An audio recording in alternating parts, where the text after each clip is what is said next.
بسم الله الرحمن الرحيم. عن أبي هريرة رضي الله تعالى عنه أن رسول الله صلى الله عليه وسلم وقف على ناس جلوس فقال: ألا أخبركم بخيركم من شركم؟ قال: فسكتوا. فقال ذلك 3 مرات.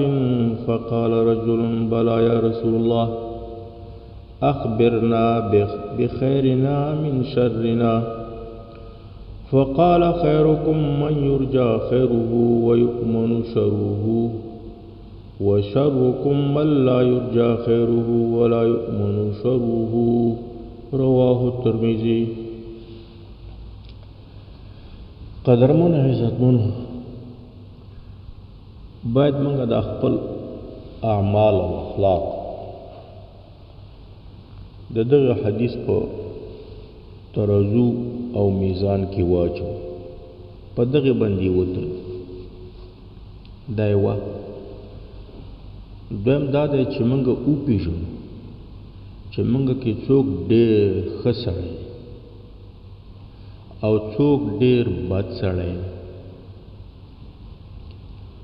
و رسول علیہ الصلوۃ والسلام ودرېدلو په څه خلکو باندې چې ناست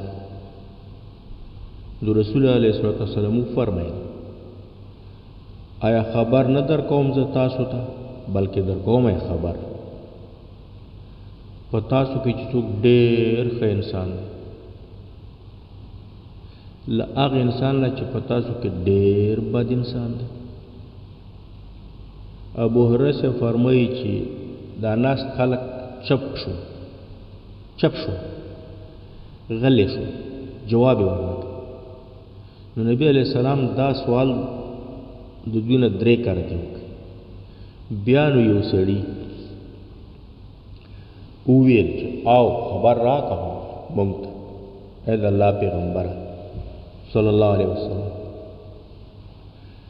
خبر راکړه موږ ته چې موږ کې ډېر ښه سړی څوک دی چې جدا شي له ډېر بد سړي زموږ.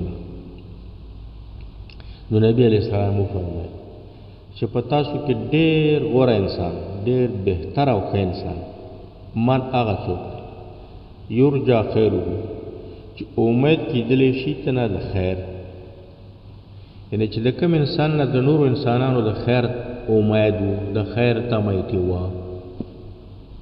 یو ويؤمن شره او بچو خلق د شر نه. یو انسان کې دا 2 صفات و، یو خدای چې نور انسانانو ورته د خیر تمه لرله، د ښېګڼې چې خیر او ښېګړه به ورسي، او محفوظ و د شر نه، د شر نه بچو. دوی سره دا امر و چې موږ ته شر نه رسي. نو دغه انسان په تاسو کې ټولو کې ښه انسان دی، او ډېر بد انسان په تاسو کې بیا څوک دی؟ هغه څوک دی چې امید ترې نشي کېدلی د خیر. څوک د خیر امید ترې نه کوي، چا د خیر امید کې نشته یو، او محفوظ او بچ هم نه وي د شر نه خلق. دا 2 صفات چې په کوم انسان کې چې څوک د شر نه بچ نه و، د ضرر نه بچ نه و، او دنه امید د خیر نشو کېدلی، نو دغه انسان په ټولو انسانانو کې ډېر بد انسان دی. السلام علیکم ورحمت الله وبرکاته.